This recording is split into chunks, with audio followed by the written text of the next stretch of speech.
प्यार मोहब्बत का ये देखो देश है और इसमें सब गुलिस्तां की तरह रहते हैं, जैसे हर तरह का फूल एक गुलिस्तां में आता है, ये ऐसे ही है। और इसमें कोई तुम वो करोगे, गोली चलवाओगे, मारेगो किसी को, फांसी देंगे, ये जहर देंगे। अब आपने देखा प्राण प्रतिष्ठा हुई तो क्या मोदी जी का किसी का मतलब किसी मोदी जी के बाप ने बनवाया वो या मोदी जी के पैसे से बनाए? जो मंदिर है वो आम जनता ने पैसे दिए हैं ना, तो उसमें हमारे जिसको हम महंत मानते हैं या हम अपना मंडलेश्वर मानते हैं या हमारे जो पीठाधीश्वर हैं उनको जाना चाहिए था, वो उनको प्राण प्रतिष्ठा करनी चाहिए थी या मोदी जी ने कर दी? मोदी जी का ये कोई ऐसा थोड़ी है कि उसकी फैमिली ने बनवाया या कोई फैमिली वो है। जो ये भांग खा के जो बोलते हैं ना, इनकी भांग का इलाज देखो 2024 में हो जाएगा। उनको तो जो बीजेपी ने प्रोजेक्ट कर रखा है, अंतर्राष्ट्रीय प्रधानमंत्री कर रखा है ना, वो इंटरनेशनल नहीं है, भारत के नहीं है, अंतर्राष्ट्रीय है, वो पूरे उसका वर्ल्ड के हैं। वो तो देश में राजनीति में धर्म को लाना ये कहीं का न्याय नहीं है। और ये देखो इसको ये भाजपा तो भुगतेगी ही, और उसके साथ साथ में देश की जो हमारी जनता है ना, जो पब्लिक है, वो भी उसको भी भुगतना पड़ेगा साथ साथ। नमस्कार, आदाब। आप देख रहे हैं पीआरबी और मैं हूं आपके साथ नसीमुद्दीन शेख। 22 जनवरी को प्रधानमंत्री नरेंद्र मोदी के हाथों अयोध्या राम मंदिर प्राण प्रतिष्ठा का कार्यक्रम संपन्न हो गया। पहले ये कहा जा रहा था कि मोदी जी वहां पर सिर्फ प्रतीकात्मक रूप से मौजूद रहेंगे, लेकिन जब प्राण प्रतिष्ठा का कार्यक्रम हुआ तो गर्भगृह में प्रधानमंत्री मुख्य रूप से यजमान थे। वहीं दूसरी तरफ लोकसभा चुनाव की तैयारियां जोर शोर से चल रही हैं। राहुल गांधी भारत जोड़ो न्याय यात्रा कर रहे हैं। इन्हीं सब मुद्दों पर हमारे साथ बातचीत करने के लिए हैं किसान आंदोलन से चर्चित एक चेहरा धर्मवीर चौधरी जी, जो अपनी हर मुद्दों पर अपनी बात बेबाकी से रखते हैं। चौधरी जी, आपको क्या लगता है भारत जोड़ो न्याय यात्रा से राहुल गांधी को क्या हासिल होगा? देखो, राहुल जी जो लेके चल रहे हैं ना, जो अपना उन्होंने प्रण है, वो उनका सेल्फ डिटरमाइंड है। वो खुद ही डिसाइड करते हैं और खुद ही डिसाइड करके ना, जब उन्होंने ये सोचा है कि मैं जन जन तक कैसे पहुंच सकता हूं, तो उन्होंने ये यात्रा का ही उन्होंने सहारा लिया है। और यात्रा एक ऐसी चीज़ है कि आप कॉलेज में भी जा सकते हो, आप स्कूल के बच्चों से भी मिल सकते हो, आप व्यापारियों से भी मिल सकते हो, शाम को या सुबह में मिल सकते हो, कोई भी काम कर सकते हो आप। वो तो चल ही रही है, यात्रा तो चल ही रही है, लेकिन भिन्न भिन्न प्रदेश, भिन्न भिन्न स्टेट में जैसे जगह जगह जा रहे हैं, जिस हिसाब से अब जितने भी स्टेट पार करेंगे उसमें देखो हर कल्चर, हर किसी की भाषा, हर किसी का 3 कोस पे पानी बदलता है, हर किसी की 3 कोस पे भाषा बदलती है, तो वो सारा सीखेंगे और जा रहे हैं। अब उनकी जो जितनी भी प्रॉब्लम है, दैनिक प्रॉब्लम है या वैसे भी सामाजिक प्रॉब्लम है कोई भी, तो उनको सबको देखेंगे, तो उसको बढ़िया है। उन्होंने जो रास्ता चुना है ना, तो वो तो बढ़िया आरोप लगा रही है कि भारत टूटा हुआ ही कब था जो राहुल गांधी भारत जोड़ रहे हैं। नहीं नहीं, देखो टूटने का मतलब ये नहीं होता है कि तुम उसको गड़सों से काटोगे या उसको फावड़े से काटोगे। ये तो एक निहायत ही पागलपन की बात है कि टूटा कब था। टूटने का मतलब ये है, लोग देखो सुबह जब उठता है आदमी, तो कोई भी आदमी है, किसी भी वर्ग का आदमी है, वो डिप्रेशन में उठ रहा है, वो टेंशन लेके उठ रहा है। आपने जो किया है ना, ये टेंशन का मतलब कैसी भी टेंशन हो सकती है, आर्थिक टेंशन भी हो सकती है, सामाजिक भी हो सकती है, कोई मोबाइल लिंचिंग भी हो सकती है, कोई तुम धार्मिक भी कर सकते हो, कोई भी तरह की, कोई कई तरह की वो ले रखी है। अब हर आदमी जब उठ रहा है तो सुबह को जब डिप्रेशन में उठ रहा है या टेंशन लेके उठ रहा है, तो उसी को उसको कम करने के लिए, तो इसी को जोड़ने के लिए प्यार मोहब्बत का ये देखो देश है। और इसमें सब गुलिस्तां की तरह रहते हैं, जैसे हर तरह का फूल एक गुलिस्तां में आता है, ये ऐसे ही है। और इसमें कोई तुम वो करोगे, गोली चलवाओगे, मारेगो किसी को, फांसी देंगे, ये जहर देंगे। तो और जो इन्हें करना है वो तो कर ही रहे हैं भाई। एक जो मेन स्ट्रीम मीडिया है वो इन्होंने सारा कंट्रोल में कर लिया है, क्योंकि उसके अगेंस्ट में हम बोलते हैं, किसान बोलते हैं। हाँ हाँ, बीजेपी ने टोटली वो खरीद लिया है। और 2013 से ही जब मोदी जी आ रहे थे, तो तभी उन्होंने ये कह दिया था अडानी और अंबानी को कि सारे चैनल खरीदो पहले तो। अब आपने देखा प्राण प्रतिष्ठा हुई तो क्या मोदी जी का किसी का मतलब किसी मोदी जी के बाप ने बनवाया वो या मोदी जी के पैसे से बनाए?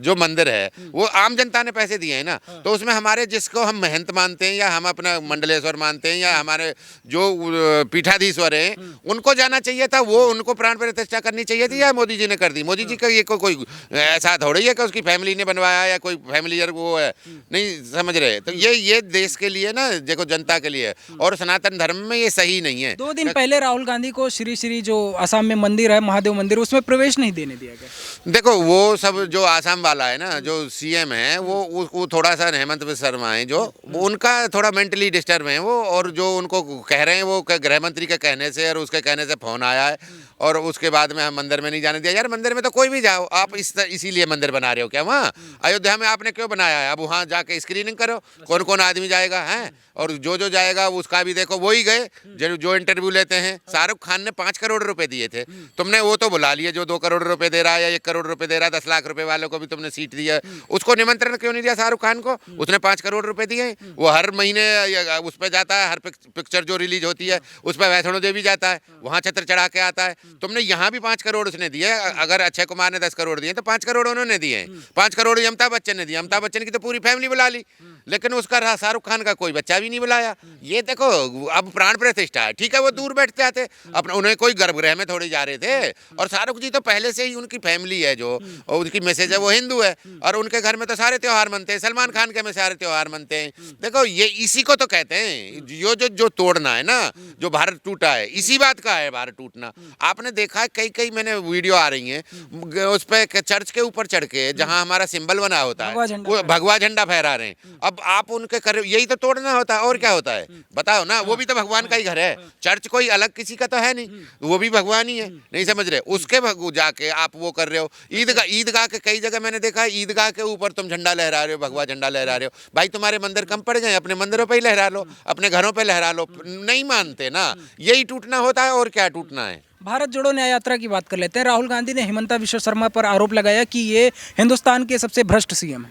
हाँ, वो तो देखो पहले ही राहुल गांधी ने उनसे बात करना ही बंद कर दिया था जब ये कांग्रेस में थे ना, उन्होंने तभी भगा दिया था कि तुम, क्योंकि वो उस तरह की बात करते थे उनसे भ्रष्टाचार की, तो वो उसको एक्सेप्ट नहीं करते थे। तो उन्होंने, राहुल जी ने पहले इनको कोई प्रीफरेंस नहीं दिया था, और उनको करके ये 2-3 बार मिलने आए थे। तो हिमंता बिश्वा शर्मा ने आरोप लगाया कि देश की सबसे बड़ी भ्रष्ट, सबसे बड़ी परिवारवादी पार्टी कांग्रेस पार्टी है। हाँ, सबसे भ्रष्ट तो परिवारवादी यही है, कांग्रेस ही है, क्योंकि कांग्रेस का ही तो प्रधानमंत्री बनता आ रहा है। वो मनमोहन जी भी कांग्रेस के ही थे, नहीं समझ रहे? इन्हीं के थे, इसी परिवार के तो थे, सोनिया जी के भी तो पुत्र थे वो, और वो नरसिम्हा राव भी इन्हीं के थे, और क्या नाम है, इंद्र कुमार गुजराल भी इन्हीं के थे, चंद्रशेखर भी इन्हीं के थे। ये पागलपन की ना, नहीं समझ रहे? जो ये भांग खा के जो बोलते हैं ना, इनकी भांग का इलाज देखो 2024 में हो जाएगा। और अगर पब्लिक ने इलाज इनका नहीं किया ना 2024 में, तो तैयार रहें 150 रुपये लीटर डीजल पेट्रोल लेने को, और 2000 रुपये का सिलेंडर लेने को। लोग तो कह रहे हैं कि नरेंद्र मोदी को वापस लाएंगे, चाहे 1000 रुपये लीटर पेट्रोल खरीदना पड़े। हाँ, तो जो लाएंगे तो ले आओ। नरेंद्र मोदी का नहीं समझ रहे कहाँ चले गए? नरेंद्र मोदी तो यहीं है ना, 10 साल से नहीं देख रहे। 10 साल से कहाँ गए हुए नरेंद्र मोदी? कहीं बाहर हैं? वो यहीं है। हालांकि यहाँ पर अंतर्राष्ट्रीय प्रधानमंत्री हैं वो, उनको तो जो बीजेपी ने प्रोजेक्ट कर रखा है, अंतर्राष्ट्रीय प्रधानमंत्री कर रखा है ना, वो इंटरनेशनल नहीं है, भारत के नहीं है, अंतर्राष्ट्रीय है वो, पूरे उसका वर्ल्ड के हैं वो। तो वो कर रहे हैं अपना, ठीक है, चले जाओ। देखो भुगतना इनको सबको पड़ेगा। आवेश में आके या किसी भी वो आके जो फल रहा है ना, ये जो कह रहे हैं 200 रुपये लीटर भी पेट्रोल होगा लेंगे, इनका सब पता चल जाएगा। हाथ लगा के रोएंगे। तो आ जाने दो, अभी टाइम, थोड़ा सा टाइम और है, 2026 नहीं तो 27 में आर्थिक दिवालियाई जो होगा, नहीं तो तुम्हें 150 रुपये 200 रुपये पाकिस्तान की तरह, अफगानिस्तान की तरह लेना पड़ेगा। ले लो, श्रीलंका की तरह। लोग कह रहे हैं कि भारत जोड़ो यात्रा करके राहुल गांधी 3 राज्यों को खो दिए, तो भारत जोड़ो न्याय यात्रा से अब की बार वो पूरा देश ही साफ हो जाएगा नहीं, उससे पूरा देश से वो साफ हो जाएंगे। देखो उससे पहले जब चुनाव हुआ था तब कांग्रेस की 29% सीट वोट थी, अब 41% वोट है, और भाजपा के से 10.5 लाख वोट हमारी फालतू आई है कांग्रेस की। समझ रहे हैं? ये भी ध्यान में रखा करो, ये भी दिमाग में रखा करो। उनसे ज्यादा वोट हैं हमारी, और लोकसभा में, और परसेंटेज भी कितना बढ़ा है, 12% वो बढ़ा है परसेंटेज, वो यात्रा की वजह से ही है। और दूसरी बात ये रही कि ठीक है ये जीत गए, और जीत कोई उसमें देखो, जब काउंटिंग कर रहे हो तुम, तो आम आदमी को, जनमानस की ये देखो भावनाओं को, कि तुम्हें 10.5 लाख वोट फालतू मिली है ना। अगर वही लोकसभा में मिलेगी तो हमारी सीट ज्यादा आएंगी ना। पहले तो हम पे कुछ भी नहीं थी, एक भी सीट थोड़ी थी। राजस्थान में, मध्य प्रदेश में 1 सीट थी, और उसमें छत्तीसगढ़ में 2 सीट थी। तो अब आप उस हिसाब से रेसों में लगाओगे ना, तो हमें तेलंगाना मिल गया। और तेलंगाना मिलने के बाद में दूसरी बात ये, अगर हमने ये 3 राज्य खोए भी हैं, तो उसमें वोट परसेंटेज ज्यादा है, उसके हिसाब से हम आधी लोकसभा से ज्यादा जीतनी चाहिए हमें।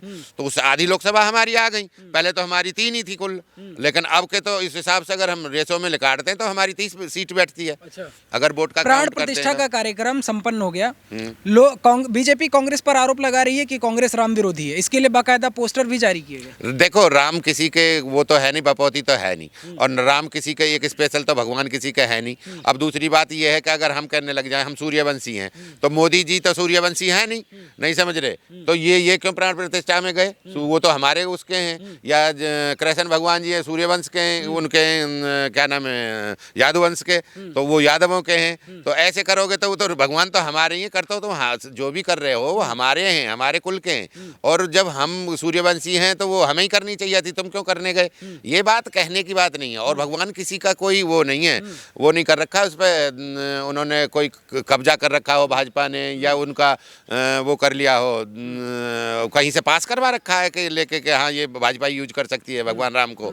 देखो हर किसी के भगवान राम हर किसी के दिल में है, और कण कण में भगवान है और कण कण में राम है। 2024 मैं तो यही पढ़ाया गया है। अब ये उसको बाइफरकेट करे दे रहे हैं, उसको बांटे दे रहे हैं। अब देखो एक मिनट सुनो, इनको मान लो 30% या 40% हिंदू देता है, तो उसके बाद में 60% हिंदू तो इन्हें अपने आप ही खिलाफ कर दे रहे हैं उसके भगवान राम के। ये भाई इनको अगर वो मानता तो 100% हिंदू देना चाहिए इन्हें वोट, जब 60% हिंदू इनके खिलाफ वोट कर रहा है पहले से भी। भाई मोदी जी जब भी आ रहे 40% के लगभग में ही तो आए हैं, और 21 करोड़ वोट आएंगे इनकी, जबकि इनके खिलाफ में 40-42 करोड़ वोट हिंदुओं की पड़ी हैं। अब जब वो हिंदुओं की जो वोट पड़ी हैं, तो इसका मतलब क्या है, वो हिंदू राम को नहीं मानते, या उनके राम है नहीं, इन्हीं के। ये सब पागलपन का, और ये देखो जितना भी ये इस देश में गर्त फैला रहे ना, ये सही नहीं है। और देश में राजनीति में धर्म को लाना ये कहीं का न्याय नहीं है। और ये देखो इसको ये भाजपा तो भुगतेगी ही, और उसके साथ साथ में देश की जो हमारी जनता है ना, जो पब्लिक है, वो भी उसको भी भुगतना पड़ेगा साथ साथ। 2019 में राम मंदिर और बाबरी मस्जिद का फैसला है सुप्रीम कोर्ट। 2019 में भी आम चुनाव थे, लोकसभा चुनाव। 2024 में राम मंदिर का उद्घाटन हुआ, 2024 में भी लोकसभा चुनाव। इस चीज़ को आप किस तरीके से देखते हैं? देखो उनको जब बोला था कि अभी इनकम्प्लीट मंदिर है, अभी गर्भगृह का जो गुम्बद है ऊपर वाला, अभी हमारी चोटी बनी नहीं है, अभी आप रुक जाओ, और उसके ऊपर अगर मान लो कोई भी वर्कर काम करेगा, कोई भी कारीगर काम करेगा, तो वो कुछ थूक रहा है, कुछ कर रहा है, चप्पलों से जा रहा है, ऊपर चढ़ रहा है, ये चढ़ रहा है, वो अगर भगवान जी के मस्तक पर कोई घूम रहा है पैर लेके या चप्पल लेके, तो वो सही नहीं है। दूसरी बात, तुम्हारे पास में तुम्हारी मैसेज है नहीं, और जो हमारा हिंदू धर्म है, अगर तुमने प्राण प्रतिष्ठा कर रहे हो तो उसमें भी अर्धांगिनी होनी चाहिए। अर्धांगिनी आपके पास है नहीं, क्योंकि आपने तो भगा दिए, और वो बेचारी कई बार कई मौक़ों पे तुम्हारे पास आने की कोशिश भी करी, तो तुम आने नहीं देते हो। दूसरी बात, जब इनकी माता जी का देहांत हुआ था, हमारी का मोदी जी का, तो इन्होंने उसको जाने ही नहीं दिया बेचारी को, उसका अंतिम दर्शन भी नहीं करने दिया। तो इस तरह का भैया सनातनी हमें तो चाहिए नहीं, और किसी को चाहिए तो माता का वहाँ देहांत हुआ पड़ा है, वो अपने प्रचार में व्यस्त है, उधर को वहाँ शहादत हुई पड़ी है, उनकी माँ बिलख रही हैं, वो अपने वो शूट कर रहे हैं। जी, आपको क्या लगता है 2024 में राम मंदिर प्राण प्रतिष्ठा कार्यक्रम का उद्घाटन करके बीजेपी को कितना फायदा पहुंचने वाला है? देखो अगर लोग समझते होंगे तो फायदा तो देखो कुछ पहुंचना नहीं है, और फायदा पहुंचने का मतलब ये अल्टीमेट पहुंच चुके हैं, समझ रहे हैं? इनको जितनी सीट मिलनी चाहिए थी उसके अल्टीमेट वोट ये कैप्चर कर चुके हैं और गेन कर चुके हैं। और जब तुम आप अल्टीमेट मैक्सिमम गेन कर चुके हो, तो अब उसमें से और ज़्यादा क्या लोगे? बताओ ना, उसमें से क्या, उसमें से घटना ही घटना है। और मेरे हिसाब से आधी सीट हर जगह जो भी स्टेट हैं सब में आधी सीट घटेंगी, वो बढ़नी तो है नहीं। और अगर नहीं भी बढ़ी ना तो देश तैयार रहे, हम तो देखो खुली कह रहे हैं, देश तैयार रहे 150 रुपये लीटर डीजल पेट्रोल लेने को, और अपनी जो भी आजीविका है उसको कैसे गुजारा करेगा वो खुद जाने। जॉब मिलनी नहीं है, क्योंकि जॉब तो सारी जो एमएनसी होती हैं, फैक्ट्री तो कोई गवर्नमेंट की लगी ही नहीं रही। बस जब से 10 साल से आए हैं तो और घटा रहे हैं। मोदी जी का डंका बज हाँ हाँ, डंका बज रहा है मोदी जी का, कौन मना कर रहा है? लोग कह रहे हैं डंका बदनाम आदमी का बजता है, कहीं सभी सीधे आदमी का, सही आदमी का और सज्जन आदमी का कोई डंका नहीं बजता है। कभी भी डंका बजता होगा तुमने किसका? बदमाश का, गुंडे का, मवाली का, जिसमें कोई अवगुण होगा उसी का डंका बजता है। अब बताओ, तुम्हारा भी बजता है डंका? कहीं नहीं। हम कह रहे हैं कि डंका बज रहा है मोदी जी का, तो अच्छे आदमी का भी तो डंका बज सकता है। कभी भी नहीं बजता। अच्छे आदमी का आपने डंका ही बजता नहीं देखा होगा कभी भी, आप बताओ। और अगर वो अच्छा आदमी होगा तो वो कहेगा ही नहीं कि मेरा डंका बज रहा है, वो तो कहेगा भैया मेरा ठीक ठाक टाइम गुजर हो रही है, बसर हो रही है मेरी, और डंका फंका का उसका कोई मतलब नहीं होता है। डंका वंका जो लाएंगे तो ये तो मोदी जी के ही इसमें चलता है, उन्हीं की शब्दावली में है ये सारी चीज़ें। मिट्टी में मिला देना, डंका बज रहा है, ढोल पिट रहा है, वो उनका है, वो उससे कोई ज़्यादा देश में कोई वो नहीं है। और इतनी ज़्यादा सीट देखो आपको लगा रहे होगे, मेरे हिसाब से तो भाजपा को 200 सीट और 150 सीट के बीच में ही सिमट जाएगी। मोदी जी का विदेशों में जबरदस्त डंका बज रहा है, मोदी जी वैश्विक नेता के तौर पे उभर के आ रहे हैं। देखो पहले एक बात बताओ, जब जितने भी हमारे पड़ोसी देश हैं, देखो सबसे पहले तो इनकी जो करेंसी है वो हमसे ऊपर निकल गई।